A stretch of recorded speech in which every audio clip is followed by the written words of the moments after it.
Event बहुत ही बेहतरीन, जगह भी बेहतरीन, लोग भी बेहतरीन और सारे अरेंजमेंट्स बहुत ही खास तरीके से किया गया और बहुत ही खास तरीके से वेलकम किया गया हम लोग का। It was a wonderful experience. Ma'am आसान भाषा में ये समझ लीजिए कि मेडिकल साइंस में 19 सब्जेक्ट होते हैं, 19 सब्जेक्ट। कहीं पे आपको बोन्स के बारे में पढ़ाया जाता है, कहीं पे आपको पेट के बारे में पढ़ाया जाता है, कहीं दिमाग के बारे में पढ़ाया जाता है। इन सारी बीमारियों के लिए कुछ ना कुछ इलाज होता है, तो उन दवाइयों के बारे में जो पढ़ाना होता है वो हमारा काम होता है कि किस में क्या दवाई देनी है, उसके क्या साइड इफेक्ट हो सकते हैं, किस में क्या नहीं देना है, प्रेग्नेंट को कौन सा देना है, नॉर्मल लोग को कौन सा देना है, बच्चे में क्या डोज होगी क्या नहीं होगी, ये सारी जिम्मेदारी हमारे ऊपर होती है। बेसिकली दवाइयों को खाना। सेकेंड ईयर में फार्माकोलॉजी होता है, तो उसमें पहले तो वो वरी ना करें कि कैसे नाम याद हो। जब आप एक पर्टिकुलर टॉपिक पढ़ते हो तो उस पर्टिकुलर टॉपिक में 4-5 क्लास के ड्रग होते हैं, 4-5 तरीके की दवाइयाँ होती है, जिसको डिफरेंट स्टोरीज और निमोनिक्स के थ्रू आपको आसान किया जाता है। कुछ अच्छाइयाँ हमारे कॉलेजेस में यहाँ पे हैं और कुछ बुराइयाँ यहाँ पे भी हैं। कुछ अच्छाइयाँ यहाँ के प्राइवेट मेडिकल कॉलेज में है और कुछ बुराइयाँ प्राइवेट में भी है। सेम गोस आउटसाइड कि हम स्टूडेंट को कैसे आंकते हैं। टेस्ट में बढ़िया परफॉर्म कर रहा है, जब मैं सवाल पूछ रहा हूँ तो उसका जवाब दे रहा है। अगर इनमें से पैरामीटर्स नहीं फुलफिल हो रहे हैं, मतलब बच्चा पढ़ाई के अलावा कहीं और भी इन्वॉल्व हो गया। उन बच्चों के पास अगर आप पूछ रहे हैं जो बाहर जा करके और पढ़ाई कर रहे हैं, उनके पास अलग स्किल क्या होना चाहिए। देखिए, मैं अगर 1-2 स्किल का नाम बता दूं कि ये स्किल होगा तुम्हारी लाइफ क्लियर हो जाएगी, तो I will not be doing justice. जो मेरा फेवरेट सब्जेक्ट था फर्स्ट ईयर में, जब आप जाते हो ना, पहले 3 सब्जेक्ट आपको मिलते हैं। एनाटॉमी, जो बॉडी के स्ट्रक्चर के बारे में बताता है, फिजियोलॉजी, बॉडी कैसे फंक्शन स्ट्रक्चर कैसे काम करता है, एंड बायोकेमिस्ट्री सेलुलर लेवल पे। तो वो हर बच्चे का ना थोड़ा सा बदलता रहता है डिपेंडिंग ऑन को कौन कैसा पढ़ा के चला गया। तो मेरे लिए जो सबसे फेवरेट सब्जेक्ट रहा इनिशियली, कि आप जब मेडिकल जर्नी में घुस रहे हो तो आप अपना मेन उद्देश्य मत भूलो, क्योंकि ऑलरेडी आप एक ऐसा सीट पा गए हो जो बहुत सारे लोग उसकी सिर्फ कल्पना करते हैं, इमेजिनेशन करते हैं, उसके सपने देखते हैं।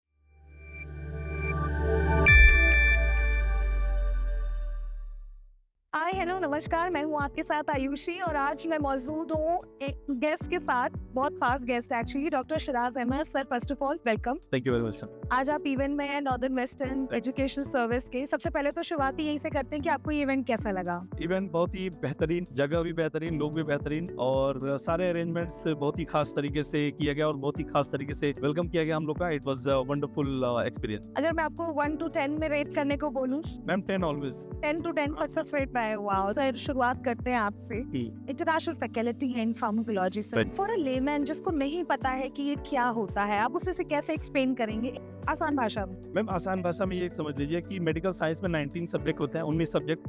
कहीं पे आपको बोन्स के बारे में पढ़ाया जाता है, कहीं पे आपको पेट के बारे में पढ़ाया जाता है, कहीं दिमाग के बारे में पढ़ाया जाता है। इन सारी बीमारियों के लिए कुछ ना कुछ इलाज होता है और दवाइयाँ दी जाती हैं। तो उन दवाइयों के बारे में जो पढ़ाना होता है वो हमारा काम होता है कि किस में क्या दवाई देनी है, उसके क्या साइड इफेक्ट हो सकते हैं, किस में क्या नहीं देना है, प्रेग्नेंट को कौन सा देना है, नॉर्मल लोग को कौन सा देना है, बच्चे में क्या डोज होगी क्या नहीं होगी, ये सारी जिम्मेदारी हमारे ऊपर होती है बेसिकली दवाइयों को खाने की। ओके सो ये तो काफी इंटरेस्टिंग चीज है सर। मुझे एक बात बताइए, नाम याद करना कितना मुश्किल काम है, ये मुझे भी पता है और हिंदुस्तान में 98% लोगों को पता है। अगर ये ना सच होता तो लोग ये नहीं कहते कि उनसे मिलके आ जाओ और वहां से सामान उठा लो। तो सर, जिन बच्चों ने नया नया मेडिकल चालू किया है, यानी जो इस फील्ड में आए हैं, जिनको ये बहुत मुश्किल और टफ टास्क लगता है, उनके लिए आप क्या बोलेंगे? मतलब what are the tips and tricks कि वो यूज कर सकते हैं कि ये थोड़ा इजी हो जाए? मतलब मेडिसिन की बात कर रहे हैं, फार्माकोलॉजी की बात कर रहे हैं। देखिए, उसमें सिंपल सा है कि मैं बच्चों को एमबीबीएस में सेकेंड ईयर में मिलता हूँ। सेकेंड ईयर में फार्माकोलॉजी होता है, तो उसमें पहले तो वो वरी ना करें कि कैसे नाम याद हो। जब आप एक पर्टिकुलर टॉपिक पढ़ते हो तो उस पर्टिकुलर टॉपिक में 4-5 क्लास के ड्रग होते हैं, 4-5 तरीके की दवाइयाँ होती हैं, जिसको डिफरेंट स्टोरीज और निमोनिक्स के थ्रू आपको आसान किया जाता है। और जहाँ तक रह गई बात क्लास को कैसे याद रखना है, तो मैम सिंपल सी चीज़ें देखिए। जैसे अगर मैं मेरे एमबीबीएस बच्चों को एड्रेस कर रहा हूँ, अगर वो मुझे सुन रहे हैं, तो उनको पता है कि बीटा ब्लॉकर में करीब 20-25-30 दवाइयाँ हैं। बीटा ब्लॉकर दिल पे काम करने वाली दवाइयाँ और भी ऑर्गन्स पे काम करते हैं। उसमें आपको सबको याद नहीं रखना है, आपको सिर्फ याद रखना है कि जिस दवाई के नाम में लॉल आता है, LOL, जो आप चैट में लिखते हैं ना मैम, LOL लाफोड है ना, तो वो बीटा ब्लॉकर हो गया। या किसी भी दवाई के नाम में मान लीजिए जोसिन आता है, तो वो अल्फा ब्लॉकर हो गया। और बाकी रह गई, जैसे मान लीजिए कुछ चीज़ साइड इफेक्ट इंपॉर्टेंट अगर डिफिकल्ट है, या कोई इंपॉर्टेंट अगर ड्रग का क्लासिफिकेशन इंपॉर्टेंट है और उसको याद करना है, तो उसके लिए हम लोग है ना, उसके लिए हम लोग यूज़ करते हैं अपने different tips and tricks. Mnemonics use करते हैं, स्टोरीज यूज़ करते हैं, how to make it more palatable for them to remember very easily. Which are very creative also. हाँ, very good. Very creative. Sir, अच्छा मैं बात कर लेती हूँ about you. You are an international faculty, which is a great thing. First of all, congratulations. Thank you. I think इससे पहले भी आपको लोगों ने काफी बोला because आपके बारे में जब मैंने सुना था तो मुझे पता था you are the best in your industry. तो शुरुआत में यहाँ से करती हूँ सर कि जब आप as an international faculty India को देखते हैं और अब्रॉड को देखते हैं, which is the biggest classification, तो आपको ऐसा क्या लगता है कि वहाँ पे क्या चीजें अवेलेबल है, मतलब प्लस पॉइंट इंडिया में क्या है और प्लस पॉइंट वहाँ क्या है, जो और कुछ नेगेटिव पॉइंट इंडिया में होंगे, कुछ नेगेटिव पॉइंट वहाँ होंगे. So sir can you just give me a brief about it. Ma'am, जैसा कि आपने बोला कि हर जगह कुछ अच्छाइयाँ होती हैं, कुछ बुराइयाँ होती हैं, वैसे सेम चीज़ है. कुछ अच्छाइयाँ हमारे कॉलेजेस में यहाँ पे हैं और कुछ बुराइयाँ यहाँ पे भी हैं. कुछ अच्छाइयाँ यहाँ के प्राइवेट मेडिकल कॉलेज में है और कुछ बुराइयाँ प्राइवेट में भी है. Same goes outside. हाँ. बाहर में भी गवर्नमेंट कॉलेजेस हैं, प्राइवेट कॉलेजेस हैं, उनमें भी कुछ बहुत सारी अच्छाइयाँ हैं और कुछ फैलेसीज हैं. अब जैसे एक मैं पॉजिटिव पॉइंट्स की बात करूँ तो हमारे यहाँ पे क्लिनिकल एक्सपोजर बहुत ज़्यादा है. इंडिया में क्लिनिकल एक्सपोजर ज़्यादा, मतलब सेकेंड ईयर से आपको मेडिकल कॉलेज में हॉस्पिटल ड्यूटी लगने लगती है. लेकिन ऐसा नहीं है कि क्लिनिकल एक्सपोजर सारे ही कॉलेजेस, मतलब बहुत सारे प्राइवेट मेडिकल कॉलेज हैं जहाँ पे न्यूज़ में भी आता रहता है कि पेशेंट को मतलब होता है ना भाड़े का पेशेंट, समझते हैं आप? बस में भर के भाड़े का पेशेंट लाया जाता है ना, ऐसे करके कि fake patient type just to get approvals and all. तो देखिए अच्छे कॉलेजेस में यहाँ पे भी अच्छे खासे एक्सपोजर्स हैं, लेकिन वहीं कुछ ऐसे भी कॉलेज है जहाँ पे एक्सपोजर नहीं है. सेम बाहर में जैसे कुछ कुछ कंट्रीज है जहाँ पे बहुत अच्छा क्लिनिकल एक्सपोजर है. एंड इनफैक्ट इंडिया से इंडिया के बहुत सारे कॉलेज से बेहतर है. जैसे मैं भी एक बच्चे को मिला था अभी इसी इवेंट में मिला था और वो फिलीपींस से पास था, और बच्चे जो और दूसरे कंट्री से पास थे वो बता रहे थे कि उन लोग अपने फाइनल ईयर में आते आते मतलब उनको सारे तरह की स्टिचिंग आ रही थी. वो इंडिपेंडेंट मतलब डॉक्टर के प्रेजेंस में इंडिपेंडेंट डिलीवरी भी करा रहे थे, और सीजेरियन सेक्शन के बाद से जो लेवल ऑफ क्लोजर होता है उसमें कुछ लेवल ऑफ क्लोजर भी उनको आ रहा था. प्लस और भी बहुत सारी चीज़ें बता रहे थे कि दे एक्चुअली डिड इट. मतलब अच्छे खासे कॉलेज बाहर में भी है जहाँ पे अच्छा खासा क्लिनिकल एक्सपोजर होता है. एट द सेम टाइम कुछ कॉलेज वहाँ पे भी है जहाँ पे क्लिनिकल एक्सपोजर नहीं होता. तो यिन एंड यान वाला सिचुएशन है, good in bad, bad in good. हर जगह हर तरह का है. अब ये देखना है कि क्या हम बुराई पे फोकस कर रहे हैं या अच्छाई. Let's focus on the good things, no. तो व्हाट आई सजेस्ट कि ठीक है, किसी वजह से अगर किसी बच्चे का नहीं हो पाया, देखिए बेस्ट तो ये है कि आप टॉपर में हो, यहाँ पे इंडिया में एडमिशन मिल गया तो करो ना MBBS, that's very good thing.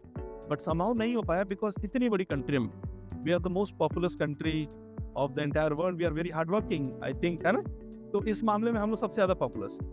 तो इतने सारे बच्चों को सीट कैसे मिल पाएगा? ट्रू, दैट पॉसिबल नहीं है, लेकिन डॉक्टर बनना ही है. तो उस कंडीशन में ये ऑल्टरनेटिव पाथवे है कि भाई ठीक है, आप वहाँ से लेकर आओ, और जब आप वहाँ पढ़ने जा रहे हैं तो इस चीज़ का ध्यान में रख के पढ़िए कि हम यहाँ पढ़ने के लिए आए हैं, हम यहाँ पे MBBS करने के लिए आए हैं और डॉक्टर बनने के लिए आए हैं. हमारे हाथ में किसी की जान होगी कल को पेशेंट की लाइफ और पेशेंट के बीच में मैं ही खड़ा हूँ. तो जब आप ये जिम्मेदारी के साथ पढ़ाई कर रहे होते हो ना, तो बहुत ज़्यादा डिफरेंस नहीं आता. और एक और बात बता दूं, आज के टाइम पे बहुत ज़्यादा डिफरेंस रह भी नहीं गया, क्योंकि मेडिकल एजुकेशन क्या है ना कि हर चीज़ बहुत ज़्यादा ऑनलाइन अवेलेबल है. पहले क्या ऐप्स नहीं होते थे इतने. आजकल क्या है कि जो बच्चा मेरा इंडिया का जिस प्लेटफॉर्म से पढ़ रहा है, वही बच्चा अब्रॉड में किसी भी कंट्री में बैठा हुआ वो मेरा लेक्चर पढ़ रहा है. अगर मैं नहीं भी जा रहा हूँ तो भी वहाँ पढ़ रहा है. और दूसरी चीज़ ये है कि अब्रॉड में भी we are travelling a lot in all this countries, तो हम वहाँ पे भी लेक्चर दे रहे हैं, इंडिया में भी लेक्चर दे रहे हैं. तो इस मामले में बहुत ज़्यादा डिफरेंस नहीं रह गया with respect to available of resources दोनों जगह ऑलमोस्ट सेम, ऑलमोस्ट, है ना. थोड़ा ऊपर नीचे का है, लेकिन रिसोर्सेज अवेलेबल है. अब ये है कि कौन सा बच्चा कैसे उसको यूटिलाइज करता है, राइट. एम्स का हर बच्चा रैंक 1 नहीं ले, है ना. उसमें भी कुछ अच्छे हैं, कुछ नीचे वाले हैं. वैसे भी बाहर जाने वाले बच्चे सारे ऐसा नहीं कि जाके पढ़ाई से, है ना, वहाँ पे भी बहुत से पढ़ने वाले होते हैं. आते हैं पहली बार में FMG क्लियर करते हैं. मैं बहुत सारे बच्चों को भी मिला जो मेरे पुराने स्टूडेंट आए थे, फर्स्ट अटेम्प्ट में आते आते निकाले, बोले कि सर हम आपका 2020 से लेक्चर देख रहे थे, इस प्लेटफॉर्म पे आप थे, आपने ऐसे पढ़ाया था, मुझे अभी भी ये दवाई याद है. तो उन्होंने पढ़ाई करी है, निकाल लिया. वो तो छोड़ दीजिए, उन्होंने आते PG भी निकाला, FMG निकाला, और यहाँ का इंडिया में जो नीट PG का एग्जाम होता है वो भी निकाला. तो there is good student there as well. It's just that कि बाकी जो बच्चे समहाउ नहीं पढ़ाई कर रहे हैं, उनको थोड़ा सा मोटिवेशन की जरूरत है, उनको थोड़ा सा सही रास्ते की जरूरत है. अगर वो सही रास्ता दिखा दे जाए तो they will be good. Sir, तो डॉक्टर शिवराज मुझे एक बात बताइए, आपने बहुत स्टूडेंट्स से डील किया है, बहुत स्टूडेंट्स से। मैं आपसे ये ना एक स्टूडेंट पर्सपेक्टिव से बात करती हूँ। As a teacher you know very well कि कौन कब कहाँ क्या करने वाला है, ठीक है? तो यू कैन टेल मी कि क्या एक ऐसी चीज होती है जो आप जैसे डिटरमाइनिंग फैक्टर बोलेंगे कि जिससे स्टूडेंट को आपको लगता है कि अब ये अपने रास्ते से भटक गया, अब ये डॉक्टर नहीं बनना चाहता, now he is somewhere else? नहीं देखिए, वो तो एक पर्टिकुलर कोई चीजें नहीं होती है, सिंपल सी चीज है। देखिए हम स्टूडेंट को कैसे आंकते हैं, हाँ एसेस कैसे करते हैं कि बच्चा क्लास में आ रहा है, हाँ टेस्ट में बढ़िया परफॉर्म कर रहा है, जब मैं सवाल पूछ रहा हूँ तो उसका जवाब दे रहा है, सिंपल सी चीज है। अगर इनमें से पैरामीटर्स नहीं फुलफिल हो रहे हैं, मतलब बच्चा मतलब पढ़ाई के अलावा कहीं और भी इन्वॉल्व हो गया। जैसे बहुत सारे बच्चे आजकल इन्वॉल्व हो जा रहे हैं, मान लीजिए सोशल मीडिया में, right? I am not against social media, लेकिन आपको ये ध्यान रखना है कि social media is just your hobby, it's not your main thing. Main क्या है? आप डॉक्टर बनने के लिए गए हो। या बहुत सारे बच्चे मान लीजिए कंप्लीटली मान लीजिए डांस में चले गए, एग्जाम्पल ओनली, या बहुत सारे बच्चे एक्टिंग में चले जा रहे हैं, तो I am not against it. लेकिन अगर आप उसमें एक्सेल कर रहे हो और आप अपनी मेन चीज को भूल रहे हो, तो मतलब आप अपना गोल से डेविएट हो रहे हो। आई डोंट नो कि आप जाके कल को हो सकता है इंडिया के बहुत बेस्ट डांसर बन जाओ, बेस्ट एक्टर बन जाओ, that's a totally different thing, लेकिन आप डॉक्टर तो नहीं बन रहे ना। तो अगर आपका सवाल ये है कि डॉक्टरी से भटक कैसे रहा, ये कैसे बता पाए, तो हमारा असेसमेंट मॉडल वही है। और वैसे भी हम बच्चों के साथ जब मिलते हैं, इंडिया में तो खैर ज़्यादा समय के लिए रहते हैं, जब फॉरेन कंट्रीज में जाते हैं तो हमारा एक पर्टिकुलर टाइम डिसाइड होता है। जैसे मेरे सब्जेक्ट के लिए 5 दिन से 7 दिन डिसाइड होता है, उतने में मुझे 1 साल की पढ़ाई करा देनी होती है। सुबह 9 बजे से क्लास शुरू होती है, रात में 8 बजे तक, यानी 10 से 12 घंटे। अब सोचिए सारे बच्चे मतलब रिलीजियसली बैठते हैं 10 से 12 घंटे से you on the regular basis. ऐसा नहीं सिर्फ मैं, और भी टीचर मेरे पास जाते हैं, 1970 के टीचर जाते हैं, बच्चे बैठते हैं, पढ़ाई करते हैं। मतलब क्या हुआ, ये बच्चे सारे one of the hard working students है ऑन द प्लैनेट। आप किसी भी प्रोफेशन में बता दो जिसमें डेली रेगुलर बेसिस में 12 घंटे की पढ़ाई होती है, हर 2 घंटे में 15 मिनट का ब्रेक, फिर पढ़ाई फिर ब्रेक, ऐसे करके चल रहा होता नहीं, नो नहीं है, right? So these students are doing it. Now the thing is that कि ये चीजें जो हो रही है, एमबीबीएस के बहुत सारे कंट्रीज में एमबीबीएस के बाद शुरू हो रही है, वहीं पे जाकर के हमारा रिजल्ट जो है थोड़ा सा गड़बड़ हो रहा है। एफएमजी जो आपने पहला सवाल आपने पूछा था कि उसको इम्प्रोवाइज या एफएमजी के बारे में, तो मैं आपको बता दूं कि एफएमजी का मोर और लेस पासिंग रिजल्ट अराउंड 20% है आज के टाइम। उसको इम्प्रोवाइज करने का सिंपल तरीका ये है कि बच्चे जो पढ़ाई करना शुरू कर रहे हैं बाहर से आने के बाद, उनको जब वो कॉलेज में है तभी से शुरू कर देना चाहिए। मतलब बिना मेहनत के यहाँ कुछ नहीं है। मैम पॉसिबल ही नहीं है। आप बताओ, आपके प्रोफेशन में बिना मेहनत के क्या मिलने वाला है ना? कल को कोई दूसरी एंकर आएगी, वो आपका जॉब लेके जाएगी? नहीं, बिना मेहनत का आप आज मेहनत नहीं करोगे, कल दूसरा ऑर्थोपेडिक सर्जन आएगा, आपका केस लेके जाएगा। और अच्छा ये बात भी है, जैसे जैसे मॉडर्नाइजेशन बढ़ रहा है वैसे वैसे लोगों के पास इक्विपमेंट ज्यादा आ गए, इंटरनेट की अवेलेबिलिटी ज्यादा है, तो you have to be updated है, आपके पास सारी सर्विसेज अवेलेबल है। मतलब मैम आपके फिंगर टिप में मैं बोलना शुरू कर दूंगा, आप लेक्चर का नंबर बताइए, लेक्चर का चैप्टर का नाम दबाइए, मेरा लेक्चर शुरू हो गया आपके सामने।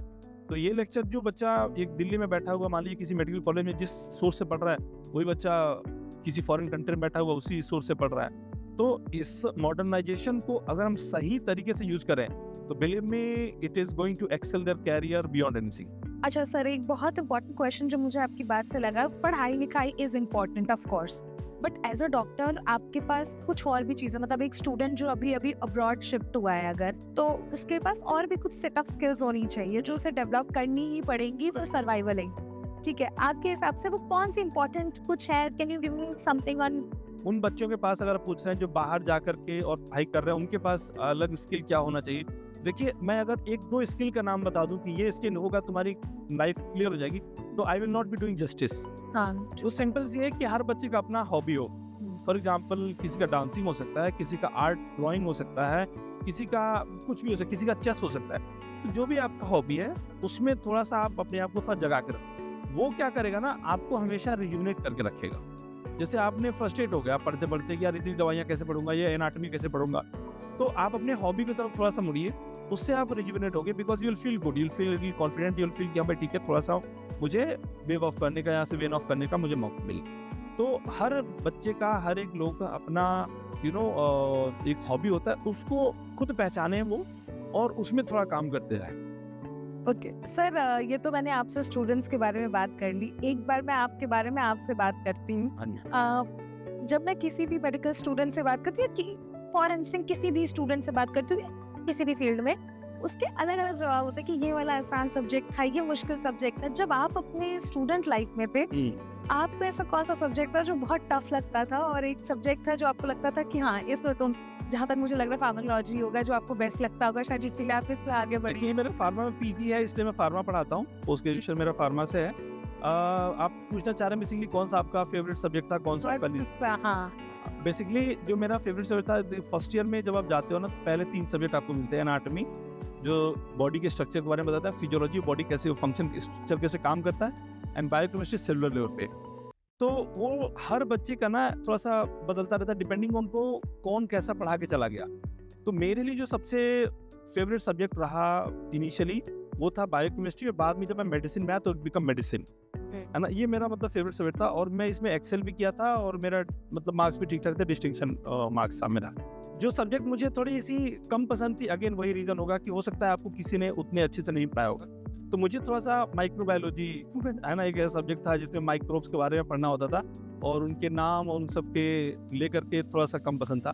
और आयरनी ये हो गई कि मेरी शादी माइक्रोबायोलॉजी से ही हो गई। अरे वाह, अब मुझे जानबूझ के नहीं जाते हुए पसंद करना ही पड़ेगा, है ना। तो ये है, क्योंकि घर का मामला है। घर का मामला, आप पसंद करना। सर मुझे आपसे एक तो बात करके बहुत अच्छा लगा। आप you are a very fun personality, and आपने इतने अच्छे से चीज़ों को सेग्रीगेट किया। I am really thankful to you sir. लेकिन अभी आप बिना रिचुअल पूरा किए नहीं जा सकते। नहीं बिल्कुल। रिचुअल ये होता है, जो भी मेरे सामने वाली सीट पे बैठता है उसे एक सेटअप जो है मैसेज जो है वो स्टूडेंट्स को देना पड़ता है। तो आज आपकी तरफ से एक सेट ऑफ स्टूडेंट्स के लिए मैसेज प्लीज। देखिए मैसेज सिंपल सा है कि आप जब मेडिकल जर्नी में घुस रहे हो तो आप अपना मेन उद्देश्य मत भूलो, क्योंकि ऑलरेडी आप एक ऐसा सीट पा गए हो जो बहुत सारे लोग उसकी सिर्फ कल्पना करते हैं, इमेजिनेशन करते हैं, उसके सपने देखते हैं। अगर आपको मिल गया है तो बी थैंकफुल टू इट। आप इतना दूर तक आए हो, आपको ये जर्नी यहाँ से कितना तक लेके जाएगी आपको इसका अंदाजा भी नहीं है, और ये तभी लेकर जाएगी जब आप इसकी रेस्पेक्ट करते हो। अब सिंपल सा चीज इनको ये करना है कि अगर इनको ये पर्टिकुलर जर्नी मिल गया है तो they should actually value it, and they should respect that, because this will also respect it back, है ना। तो जैसे किसी शायर ने बहुत अच्छी बात बोली भी है कि मंजिल मिलेगी भटक कर ही सही, मंजिल मिलेगी भटक कर ही सही, गुमराह तो वो है जो घर से निकले ही नहीं। तो अब इनको इस पर्टिकुलर जर्नी को रेस्पेक्ट करना चाहिए, और इनकी वो मंजिल मिल के रहेगी। बस ये है कि अपना बेस्ट है ऑन द रेगुलर बेसिस पे देते हैं। Sir what a beautiful thought, very well said. आपने कहा कि आपको कंटिन्यूअसली रिस्पेक्ट करनी पड़ेगी, then only your field will respect you. So nice to talk to you, sir, and it's my honor कि मैं आपके साथ बैठ के thank you. Thank you so much. Thank you very much. Thank you.